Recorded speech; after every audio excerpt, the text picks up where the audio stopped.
안녕하세요. 철학의 바다 유튜브 채널에서는 여러분과 인생의 지혜를 탐구하는 시간입니다. 오늘은 많은 분들이 궁금해하시고 또 때로는 마음 아파하는 주제에 대해 깊이 있게 이야기해 보려 합니다. 바로 먼저 연락 안 하는 사람, 죽어도 만나면 안 되는 이유입니다. 이 주제는 단순히 연락 습관을 넘어 인간관계의 본질과 건강한 소통 방식에 대한 중요한 메시지를 담고 있습니다. 어쩌면 여러분의 관계를 돌아보고 소중한 시간을 어디에 투자해야 할지 고민하는 계기가 될 수도 있을 것입니다. 우리가 살아가면서 다양한 사람들을 만나고 관계를 맺습니다. 친구, 연인, 가족, 직장 동료 등 수많은 관계 속에서 우리는 서로에게 영향을 주고받으며 성장합니다. 이 모든 관계의 중심에는 소통이라는 행위가 자리 잡고 있습니다. 그리고 이 소통의 가장 기본적인 형태 중 하나가 바로 연락입니다. 그런데 그 중에는 유독 연락이라는 행위에 소극적인 사람들이 있습니다. 그들은 왜 먼저 연락하지 않을까요? 그리고 그런 사람들과의 관계는 왜 때로는 우리에게 독이 될 수 있을까요? 먼저 연락하지 않는 사람들의 심리부터 파헤쳐 보겠습니다. 단순히 개인의 성향 문제를 넘어 관계의 역학관계와 깊은 관련이 있음을 알 수 있습니다. 첫째, 관계에서의 갑을관계를 형성하려는 심리가 있습니다. 이는 남녀관계뿐 아니라 사회생활, 친구관계 등 다양한 인간관계에서 나타납니다. 먼저 연락하지 않음으로써 상대방이 자신에게 아쉬움을 느끼도록 만들려는 의도입니다.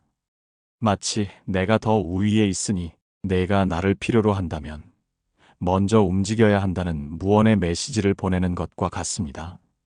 이러한 불균형한 관계는 결코 평등할 수 없으며 결국 한쪽만이 에너지를 쏟게 되어 지치기 마련입니다.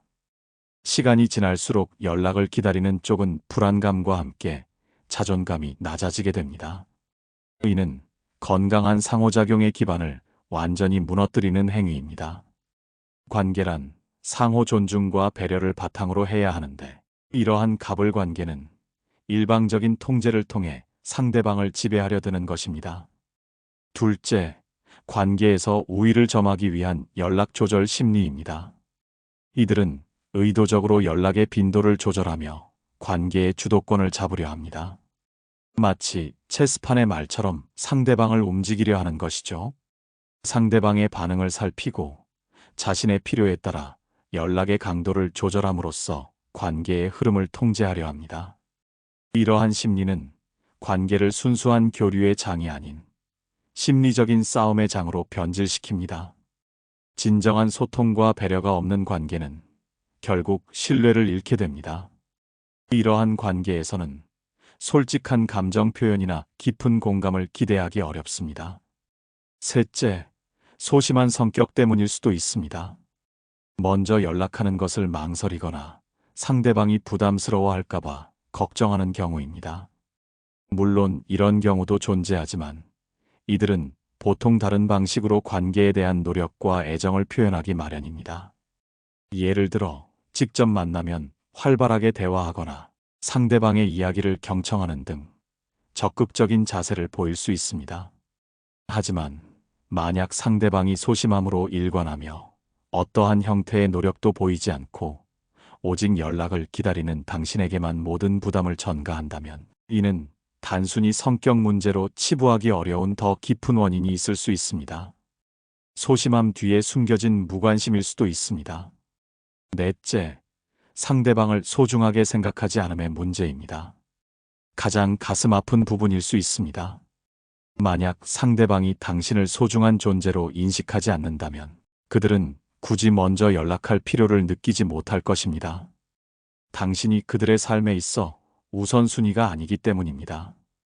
그들에게 당신은 그저 여러 관계 중 하나일 뿐이거나 심지어는 아무런 의미가 없는 존재일 수도 있습니다. 이러한 관계는 본질적으로 불균형하며 당신만이 관계를 위해 애쓰는 외로운 싸움이 될 수 있습니다. 당신의 노력은 마치 밑 빠진 독에 물 붓기처럼 느껴질 것입니다. 이런 관계는 결국 당신에게 깊은 좌절감과 상처를 남길 수밖에 없습니다. 다섯째, 지극히 이기적인 심리입니다. 그들은 오직 자신이 필요할 때만 당신을 찾습니다. 당신의 일상이나 감정에는 관심이 없고 자신에게 이득이 되거나 편리할 때만 연락을 취합니다. 당신의 안녕이나 행복은 그들의 관심사가 아닙니다. 그들은 당신을 그저 자신의 목적 달성을 위한 수단으로 여기는 경향이 있습니다. 이러한 이기적인 관계는 당신의 에너지를 고갈시키고 당신의 존재감을 가치 없게 만들 수 있습니다. 당신은 끊임없이 이용당한다는 느낌을 받을 수 있으며 이는 관계에 대한 회의감으로 이어집니다. 여섯째, 연락의 귀찮음 및 기빨림을 느끼는 경우입니다. 현대 사회에서는 연락 자체가 부담스러운 사람들도 있습니다. 하지만 건강한 관계는 쌍방향 소통을 전제로 합니다. 만약 상대방이 연락 자체를 기피하고 당신과의 소통에서 에너지를 소모한다고 느낀다면 그 관계는 이미 서로에게 부담이 되고 있을 가능성이 높습니다. 이러한 사람들은 관계 유지를 위한 최소한의 노력조차 기울이려 하지 않으며 이는 결국 관계의 단절로 이어질 수 있습니다. 연락을 주고받는 것은 관계를 지속시키고 발전시키는 중요한 과정입니다. 이 과정을 귀찮아한다면 그 관계는 이미 생명력을 잃은 것이나 다름없습니다. 일곱째, 상대방의 일상에 대한 무관심입니다. 당신의 하루가 어땠는지, 어떤 생각을 하는지, 무엇이 당신을 행복하게 하고 힘들게 하는지에 대한 기본적인 궁금증조차 없다면 이는 관계에 대한 무관심의 명확한 신호입니다. 진정한 관계는 서로의 삶에 대한 건강한 관심에서 시작됩니다. 서로의 삶을 공유하고 공감하는 과정에서 관계는 더욱 깊어지고 단단해집니다. 만약 상대방이 당신의 일상에 전혀 관심을 보이지 않는다면 그들은 당신을 진정한 파트너로 여기지 않는다는 증거일 수 있습니다. 여덟째, 관계의 회피 심리입니다. 때로는 상대방이 당신과 굳이 친해지고 싶지 않지만 그렇다고 해서 딱히 척을 지고 싶지도 않은 애매한 관계를 유지하려 할 때 먼저 연락하지 않습니다. 그들은 관계의 발전을 원하지 않으며 현재의 거리를 유지하려 합니다. 이러한 관계는 당신에게 시간 낭비일 뿐입니다. 그들은 당신에게 확실한 신호를 주지 않으면서도 관계를 더 이상 진전시키지 않으려는 태도를 보입니다. 이러한 모호함은 당신을 혼란스럽게 만들고 관계에 대한 불확실성을 증폭시킵니다. 아홉째, 필요성의 부재를 느끼기 때문입니다. 상대방은 당신이 자신을 필요로 한다면 알아서 연락할 것이라고 생각하며 자신은 딱히 당신을 필요로 하지 않기 때문에 먼저 연락하지 않습니다. 이는 철저하게 자신을 중심으로 돌아가는 사고방식이며 당신의 존재를 하나의 도구처럼 여기는 태도일 수 있습니다. 그들에게 당신은 필요할 때만 호출되는 비서와 같은 존재일 수 있습니다. 이러한 인식은 당신에게 큰 모욕감을 줄 수 있습니다. 열 번째, 할 말이 없음입니다. 연락을 하고 싶어도 무슨 말을 해야 할지 몰라서 먼저 연락하지 못하는 경우도 있습니다. 이는 소통 능력의 문제일 수도 있지만 근본적으로는 관계에 대한 노력 부족과 관심 부족에서 비롯될 가능성이 큽니다. 진정으로 소통하고 싶다면 어떤 말이라도 건네려는 노력을 할 것입니다. 핑계에 불과할 수 있다는 의미입니다. 이러한 사람들은 대화의 주도권을 잡으려 하지 않으며 관계 유지를 위한 어떠한 노력도 기울이지 않습니다. 결국 대화는 끊기고 관계는 멀어질 수밖에 없습니다. 그렇다면 이러한 사람들과의 관계는 왜 죽어도 만나면 안 되는 수준으로 치부될 수 있을까요? 그 이유는 바로 관계의 건강성에 있습니다. 첫째, 균형 잡힌 관계의 중요성을 해칩니다. 한쪽만 계속 노력해야 유지되는 관계는 결코 건강할 수 없습니다. 먼저 연락하는 사람이 지속적으로 에너지를 쏟고 감정적으로 지치게 됩니다. 이는 마치 한쪽 다리로만 서 있는 것과 같아서 결국 무너질 수밖에 없습니다. 관계는 저글링과 같아서 두 사람이 함께 공을 주고받아야 떨어지지 않습니다. 만약 한 사람만 계속 공을 던지고 다른 사람은 받기만 한다면 결국 던지는 사람은 지치게 됩니다. 이러한 불균형은 관계를 지속 불가능하게 만듭니다. 당신의 노력은 점차 소진되고 결국에는 지쳐서 관계를 포기하게 될 것입니다. 관계는 주고받는 것입니다. 일방적인 희생은 건강한 관계의 모습이 아닙니다. 둘째, 자기 존중감을 잃게 만듭니다. 당신은 스스로를 소중히 여기고 자신을 아껴주는 사람들과의 관계에 집중해야 합니다.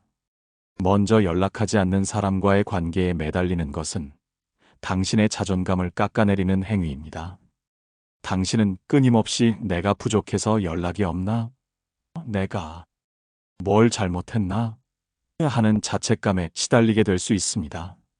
당신의 가치는 상대방의 연락 여부로 결정되지 않습니다. 스스로를 존중하고 사랑하는 마음을 잃지 않는 것이 중요합니다. 당신의 가치는 오직 당신 스스로에게서 나옵니다. 타인의 행동에 의해 좌우되어서는 안 됩니다. 셋째, 시간 낭비 방지의 측면입니다. 당신의 시간과 에너지는 한정되어 있습니다. 먼저 연락하지 않는 사람과의 관계에 지속적으로 투자하는 것은 더 좋은 인연을 놓치고 당신의 삶을 풍요롭게 만들 수 있는 다른 기회들을 놓치는 결과를 초래할 수 있습니다. 그들에게 쏟는 시간이 당신에게 아무런 보상도 주지 못한다면 그것은 시간 낭비입니다. 당신의 소중한 시간과 에너지를, 당신의 가치를 알아봐주고 함께 성장하려는 사람들에게 투자하는 것이 현명합니다. 인생은 유한하며 우리는 한정된 시간 속에서 가장 의미 있는 관계를 찾아야 합니다. 마지막으로 상대방의 진심 파악의 문제입니다. 사람은 말보다 행동으로 진심을 보여줍니다. 상대방이 정말로 당신을 생각한다면 그들은 어떤 방식으로든 당신에게 다가오려 할 것입니다. 설령 연락 빈도가 불규칙하더라도 당신이 필요할 때 혹은 당신의 안부를 궁금해할 때 먼저 연락을 해올 것입니다. 이러한 작은 행동들이 모여 진심을 보여줍니다. 만약 그 어떤 노력도 보이지 않는다면 그들의 진심을 의심해 봐야 합니다. 더 나아가 그 관계를 지속할 필요가 있는지 심각하게 고민해야 합니다. 진심은 언젠가 드러나기 마련입니다. 물론 사람을 변화시키는 것은 매우 어렵습니다. 특히 연락 습관이나 관계에 대한 태도는 그 사람의 깊은 내면과 관련되어 있습니다. 먼저 연락하지 않는 사람을 변화시키려고 노력하는 것은 엄청난 시간과 에너지를 필요로 하며 결국에는 실패로 돌아갈 가능성이 큽니다. 인간은 본질적으로 자신의 행동을 쉽게 바꾸지 않습니다. 당신의 노력에도 불구하고 상대방이 변하지 않는다면 그 관계는 더 이상 당신에게 긍정적인 영향을 주지 못할 것입니다.